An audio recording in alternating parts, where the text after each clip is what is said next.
이스라엘은 사울을 왕으로 삼고 나라를 건국했습니다. 이때 블레셋은 이것을 용납하지 않고 이스라엘을 공격해 왔습니다.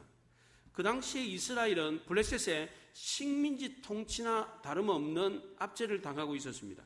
블레셋은 그 시대의 그 주변에서 가장 강성한 나라 중에 하나였습니다. 이스라엘은 블레셋과 싸우는 것은 맨주먹으로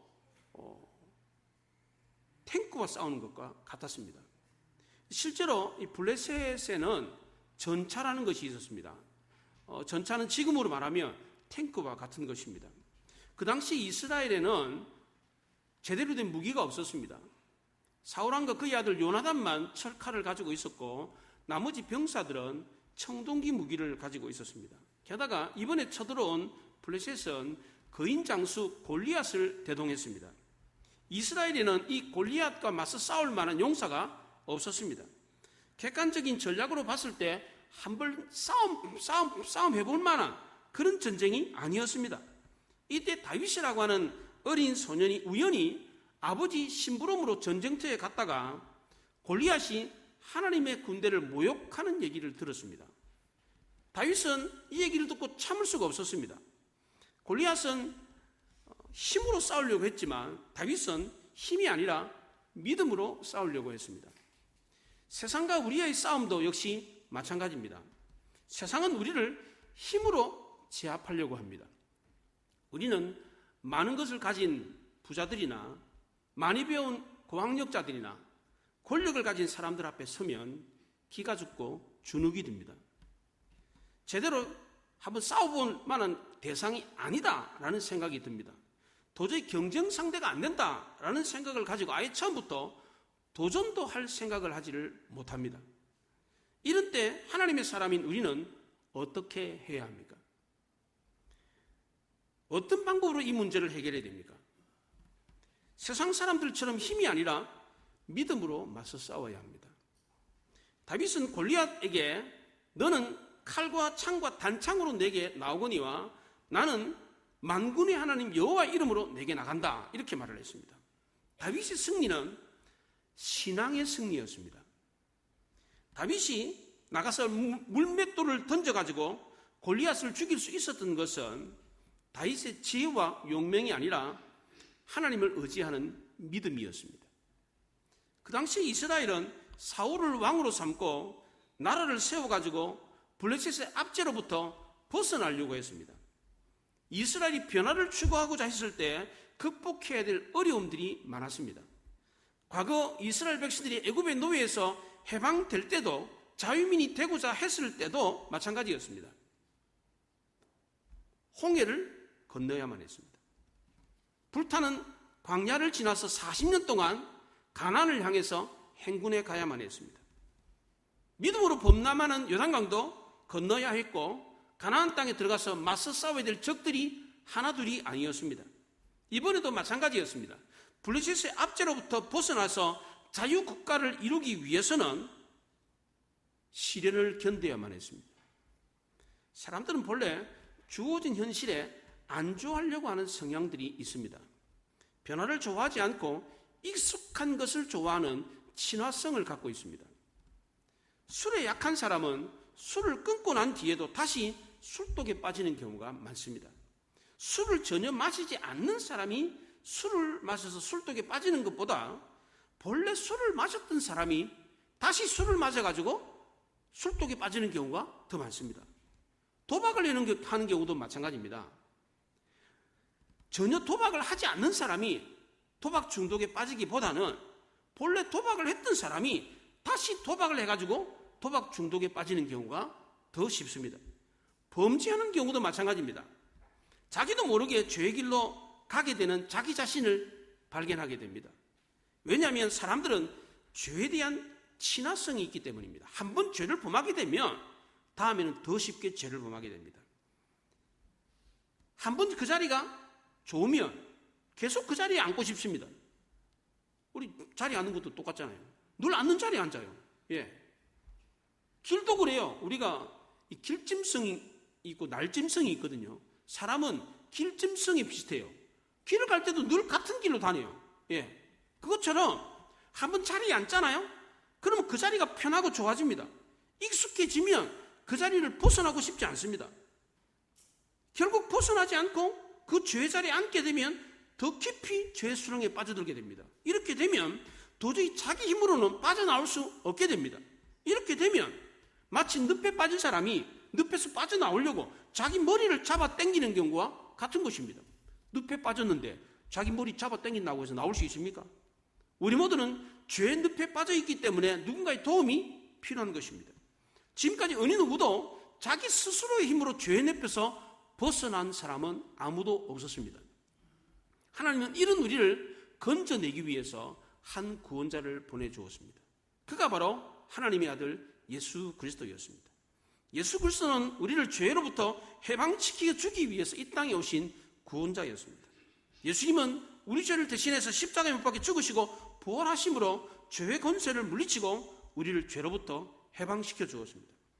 이 예수님을 예표하는 것이 바로 오늘 본문에 나오는 다윗이었습니다. 우리는 다윗을 보면 예수님을 연상할 수가 있습니다.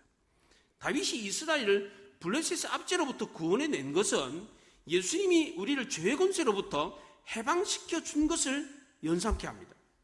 그래서 다윗이 예수님을 예표하는 그림자라고 하는 것입니다. 그렇다면 다윗과 싸웠던 골리앗은 무엇을 예표합니까? 무엇을 상징합니까? 우리를 공격하는 세상, 마귀의 세력을 예표하는 것입니다. 다윗과 골리앗을 비교해보면 누가 더 강합니까? 우리와 세상을 비교해보면 누가 더 강합니까? 내가 강합니까? 세상이 강합니까? 세상이 강하죠. 우리는 마치 골리앗과 다윗의 비교와 같습니다. 세상이 골리앗이고 우리는 다윗과 같습니다. 세상이 원수 마귀의 세력이 훨씬 더 강합니다. 그런데 다윗이 이 강한 골리앗을 이길 수 있었던 이유가 뭡니까? 다윗이 자기 힘이 아니라 하나님의 힘을 의지하고 믿었기 때문입니다. 이스라엘이 블레셋의 압제에서 벗어날 수 있었던 것은 자기네들의 힘이 아니었습니다. 이스라엘은 나름대로 이 블레셋의 압제로부터 벗어나려고 무진장 애를 썼습니다. 지금까지 겪었던 블레셋의 속박과 압박이 너무나도 컸기 때문에 이번만큼은 절대로 물러서지 않겠다. 굳은 결심을 하고 전쟁터에 군사를 모집해가지고 싸우러 나갔습니다. 그런데 이번에도 계란으로 바위치는 격이었습니다. 탱크 부대 앞에서 돌팔매질을 하는 것과 같았습니다.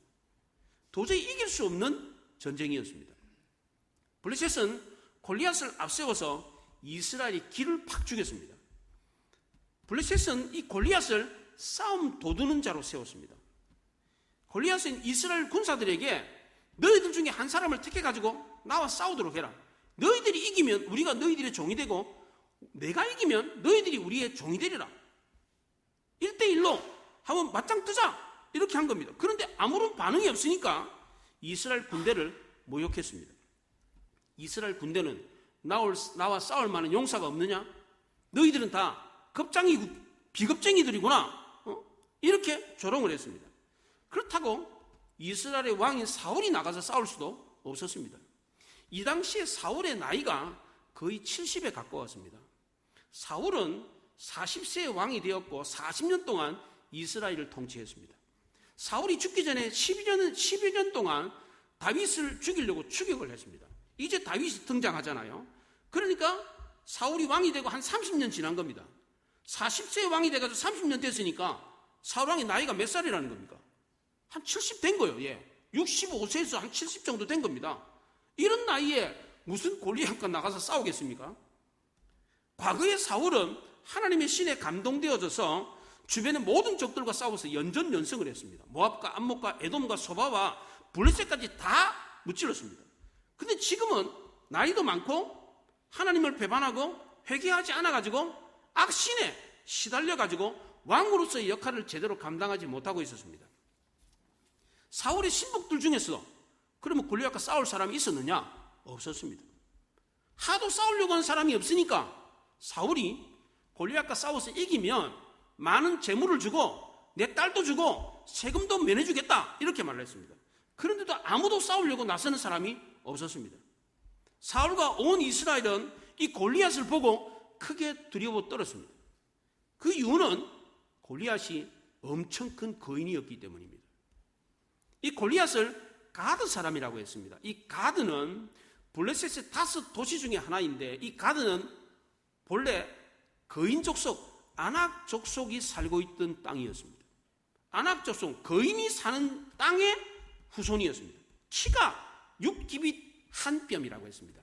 한 규빗이 이 팔꿈치에서 이 손가락 끝까지입니다. 한 50cm 잡고 6규빗이니까 3m에 10cm 한 뼘 이런 겁니다. 그러니까 거의 3m에 육박하는 키예요. 머리에는 노트구를 썼고 몸에는 비늘 갑옷을 입었는데 그 갑옷의 무게가 노수로 5,000세겔이었습니다. 이게 57.5kg입니다. 갑옷 무게가 57, 한 60kg 되는 거예요, 이게. 다리에는 녹각반을 찾고 어깨에는 녹단창을 메었습니다. 그 창자루가 배틀채 같았고 창날 하나가, 날 하나가 600세겔, 7kg였습니다. 그리고 방패든 자가 앞에 있었습니다. 골리앗은 보통 사람과 비교가 안 되는 엄청난 거인이었습니다. 이스라엘의 장수들은 골리앗 앞에 서면 어린애 같았습니다. 전혀 비교가 안 되는 상대와 싸워야 했기 때문에 싸울 의욕도 없었습니다. 이것이 바로 세상과 우리와의 싸움의 모습입니다. 우리가 처음 세상 앞에 서게 되면 현실의 벽이 높다는 것을 절감하게 됩니다. 아무리 발버둥 쳐봐도 안 된다라고 하는 좌절감을 느낍니다. 힘의 열쇠, 능력의 한계를 느낍니다. 심지어 내가 믿고 있는 하나님조차도 무능력하다, 이런 생각이 들 정도입니다. 아무것도 할 수 없고 아무것도 의지할 수 없는 현실의 벽에 부딪혀가지고 자포자기할 때가 많습니다. 이게 세상과 마귀가 압도하는 힘으로 우리를 공격해 올 때의 우리의 모습입니다. 특히 심리적으로 연약한 사람들이 있습니다. 우울증을 앓고 있다든지 정신병을 앓고 있는 사람들은 훨씬 더 취약합니다. 도저히 자기 힘으로 안 되는 현실 앞에 비관하고 심지어는 자기 생을 포기해버리려고 합니다. 마귀가 하는 일 중에 하나가 바로 우리를 죽이는 일입니다. 요한복음 10장 10절에 도적이 오는 것은 도적질하고 죽이고 멸망시키는 것뿐이라고 했습니다. 이 도적이 바로 마귀를 뜻하는 것입니다. 마귀의 전략 가운데 하나가 바로 압도하는 힘을 가지고 우리를 죽이는 것입니다. 마귀는 우리를 직접 공격해가지고 죽이는 일만 하는 게 아닙니다. 기를 죽여가지고 건드리지도 않았는데 스스로 죽게 만듭니다. 블레셋은 처음부터 이스라엘을 공격해 오지 않았습니다. 중간에 골짜기를 두고 서로 대치하면서 40일 동안 욕만 해댔습니다.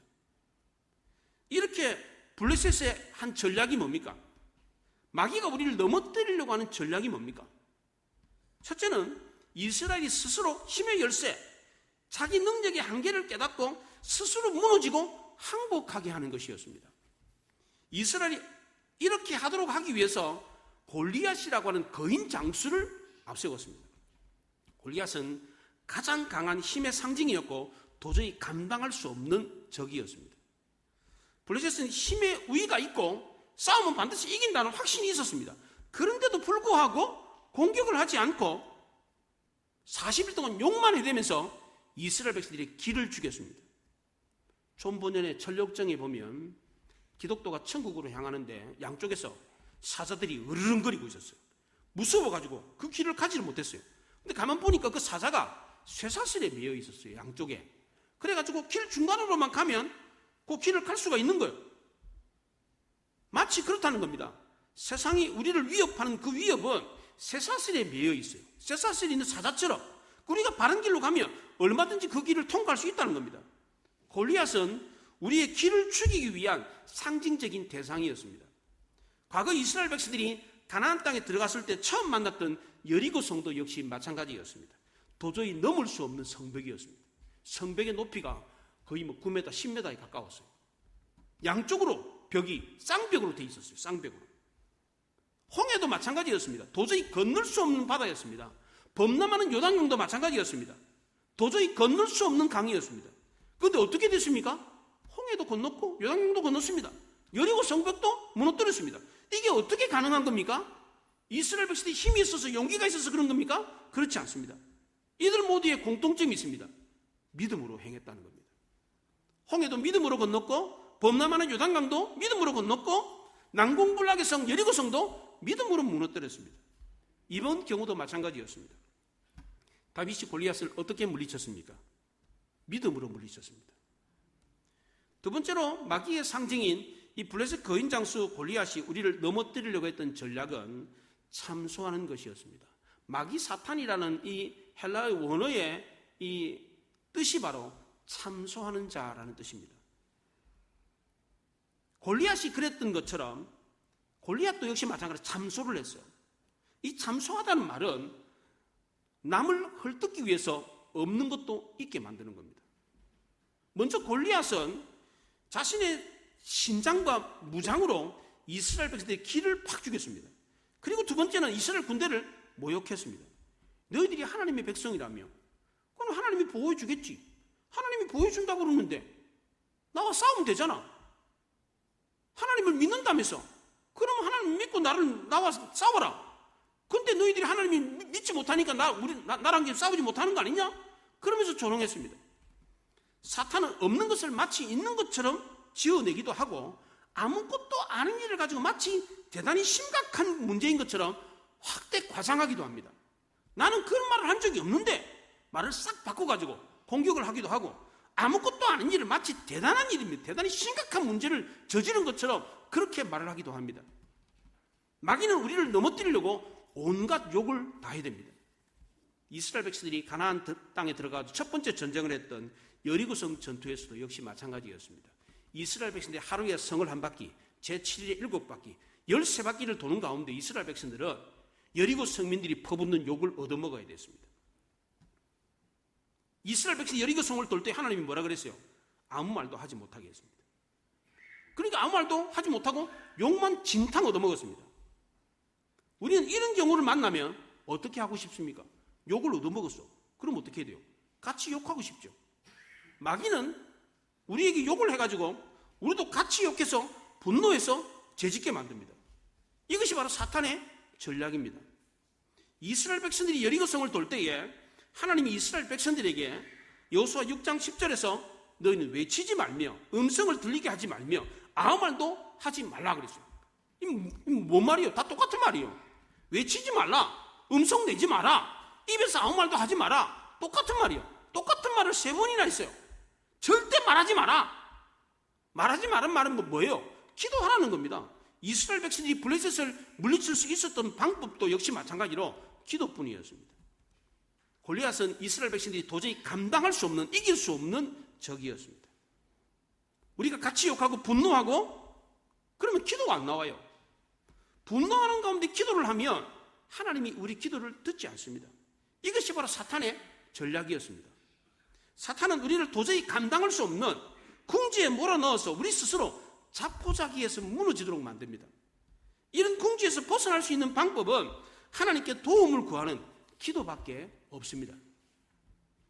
세 번째로 마귀의 상징인 이 블레셋의 거인 장수 골리앗이 우리를 넘어뜨리려고 했던 전략은 기도하지 못하게 하는 것이었습니다.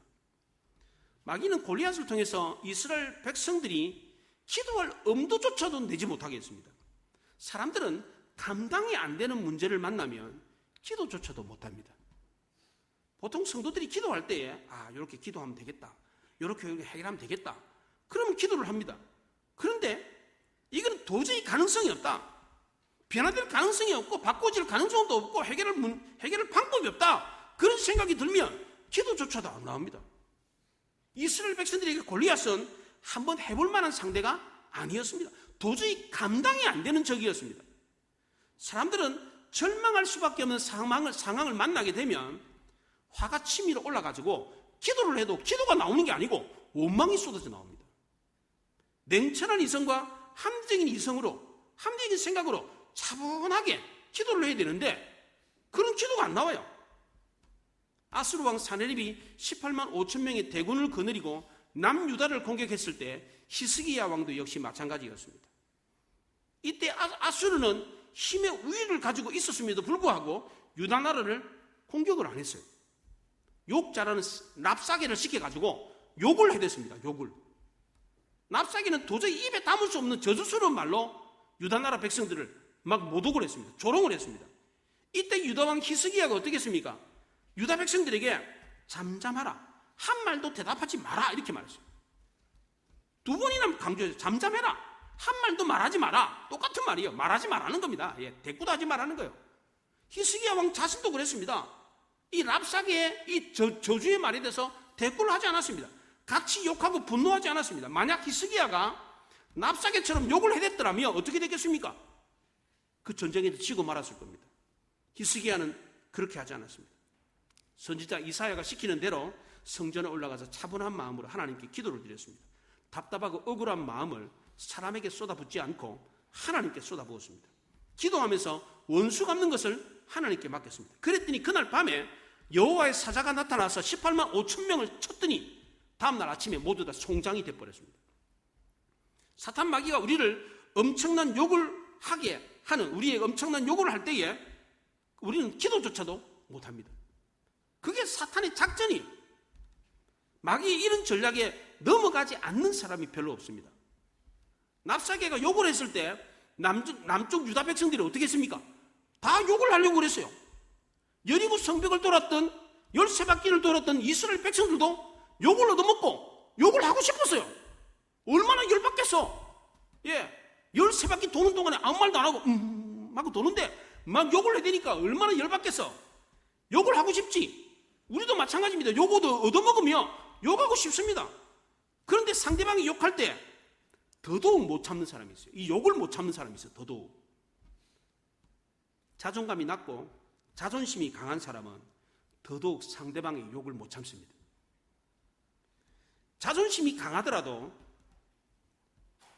자존감이 높은 사람이 있어요. 이런 사람은 남이 욕해도 그 욕을 참아내고 듣습니다. 그런데 자존감이 낮은 사람은 자존심이 세잖아요. 자존감은 낮고 자존심이 센 사람이에요. 가진 것도 없고 배운 것도 없으면서 마치 막 대단히 있는 것처럼 이렇게 떠버리는 사람 있잖아요. 이런 사람은 본래 자기 그릇이 작아요. 이런 사람은 남이 욕하잖아요. 금방 부럭 화를 냅니다. 못 참아요. 왜 하나님은 우리와 싸워야 될 대상이 골리앗입니까? 골리앗이 되겠습니까? 골리앗은 강하고 우리는 약하게 했습니다. 왜 그렇습니까? 왜 하나님은 우리가 세상으로부터 욕을 얻어먹게 합니까? 우리가 오히려 세상보다 강해가지고 골리앗을 이기면 좀 좋습니까? 얼마나 폼나고 좋습니까? 왜 우리는 세상에게 맨날 얻어맞아야 됩니까? 왜 계속해서 우리는 세상으로부터 욕을 얻어먹어야 됩니까? 힘이 있어서 싸워서 이기면 하나님도 편하고 좋잖아요. 개입할 필요도 없고 도와줄 필요도 없고 얼마나 좋습니까? 왜 하나님은 우리를 이렇게 이기게 하시지 않습니까? 만약 우리가 힘이 있어서 이렇게 이기면 뭐라고 하겠습니까? 우리에게 힘이 있어서 우리 힘으로 이겼다. 하나님께 영광을 돌리지 않습니다. 하나님이 이기게 하셨다 이런 말도 하지 않습니다. 그럼 이스라엘은 어떻게 됩니까? 그 승리로 인해서 교만해지고 그로 인해 가지고 망하게 되는 겁니다. 하나님이 이스라엘이 전쟁에서 이기게 하신 것은 그들을 교만하게 하기 위함이 아니었습니다. 하나님께 영광을 돌리게 하기 위함이었습니다. 이스라엘 백성들이 자기네 힘으로 전쟁에서 이기게 해서 갖게 되는 자존심과 자신감은 금방 교만이 되어버릴 수가 있었습니다. 이스라엘의 전쟁은 지는 것이 이기는 것이었습니다. 이것이 바로 하나님의 방법이었습니다. 우리 성도가 세상에서 이기는 방법도 역시 마찬가지입니다. 지는 것이 이기는 것입니다. 그래서 사도 바울은 나는 날마다 죽는다. 내가 나를 쳐서 복종시켰을 때 승리했다. 이런 고백을 했습니다. 그렇다면 우리가 무지막지하고 막강한 이 세상의 공격을 막아내고 승리하려면 어떻게 해야 합니까? 첫째는 이 40이라고 하는 한계를 뛰어넘어야 합니다. 골리앗은 골짜기를 사이에 두고 이스라엘 백성들과 대치하면서 이 골리앗이라고 막강한 전력을 갖고 있었잖아요. 힘의 우위를 갖고 있었잖아요. 그런데도 불구하고 40일 동안 공격은 하지 않고 욕만 해댔습니다. 왜 하필이면 40일입니까? 일주일, 열흘이면 안 됩니까? 왜 40일입니까? 이 40이라는 숫자는 한계를 의미하기 때문입니다. 노아 홍수가 40일간 내렸습니다. 모세는 시내산에서 40일 동안 금식하면서 하나님을 만났습니다. 예수님도 광야에서 40일간 금식하면서 마귀의 심을 받았습니다. 이스라엘 정탐꾼들이 가나안을 40일간 정탐했습니다.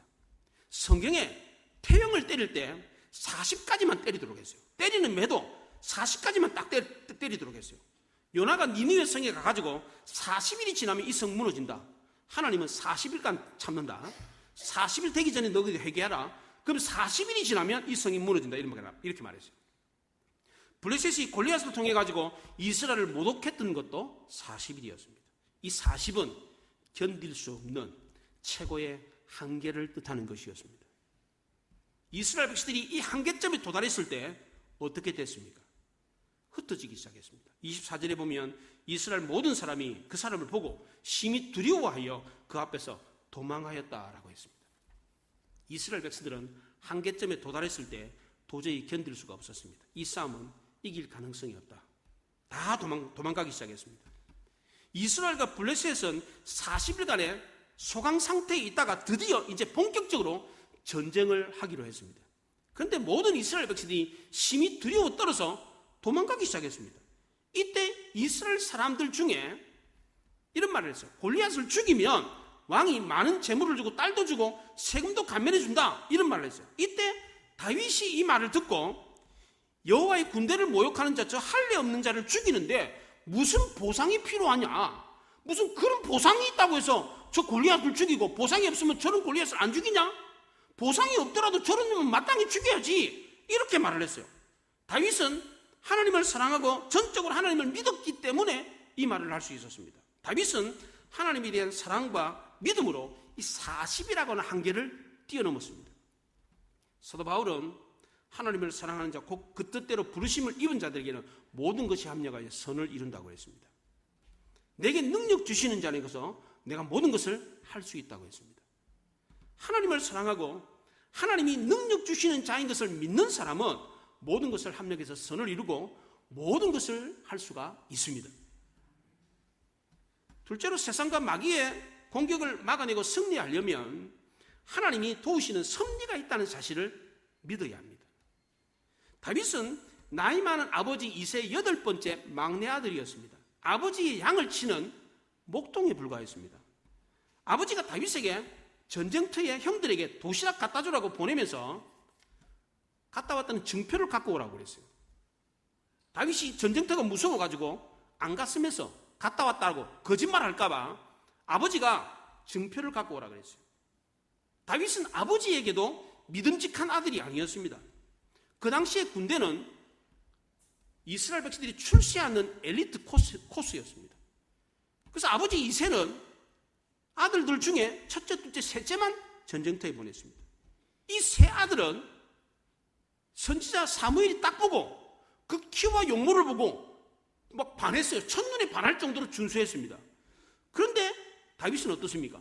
아무런 주목도 받지 못했습니다. 아버지에게 아무런 기대도 주지를 못하는 초라한 아들이었습니다. 우리도 세상에 비하면 그렇지 않습니까? 다윗처럼 주목받지 못하고 아무런 기대도 주지 못하는 초라한 모습이지 않습니까? 그런데 하나님은 이렇게 연약하고 볼품없는 사람을 택해서 강한 자를 부끄럽게 하십니다. 그 전쟁터에서 하나님이 주목해 보시고 쓰셨던 사람은 볼품없고 초라한 연약한 다윗이었습니다. 다윗이 아버지 심부름으로 도시락 들고 전쟁터에 갔을 때 마침 그동안 소강 상태였던 양 진영이 전쟁을 하려고 모여가지고 으르렁거리면서 고함을 치고 있었습니다.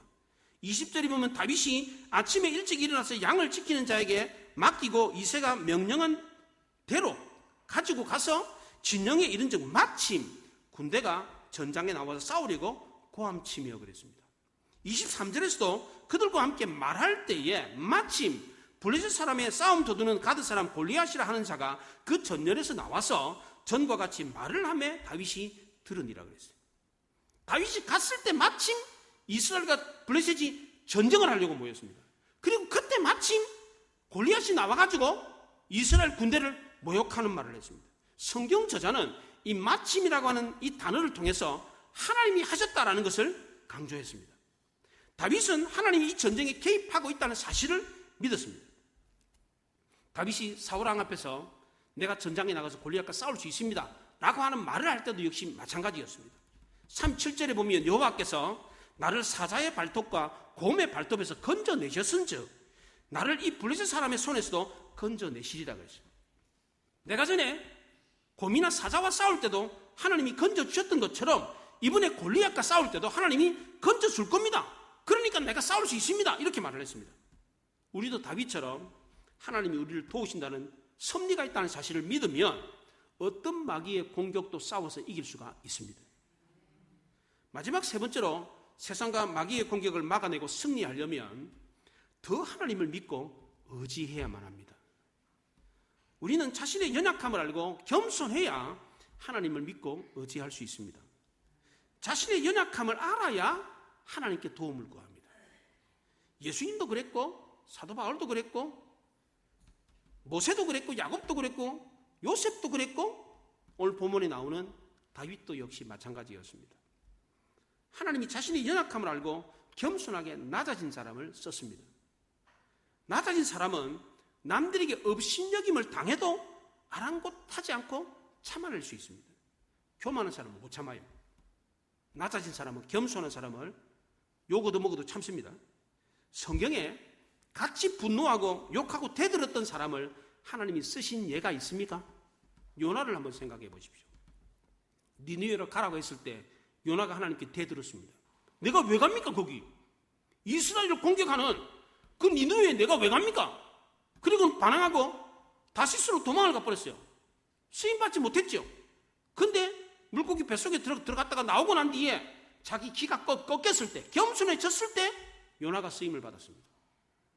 바울 되기 전에 사울은 어떻습니까? 기세 등등해가지고 예수 믿는 사람을 쳐 죽일 때 하나님이 사울을 썼습니까? 안 썼습니다. 그가 다메섹 도상에서 거꾸로 지고 난 뒤에 하나님이 그를 사용했습니다.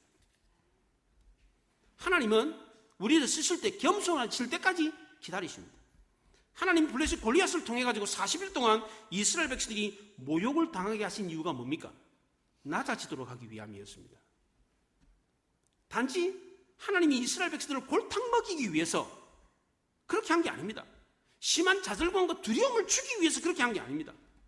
낮아져서 더 많이 하나님을 의지하도록 하기 위함이었습니다.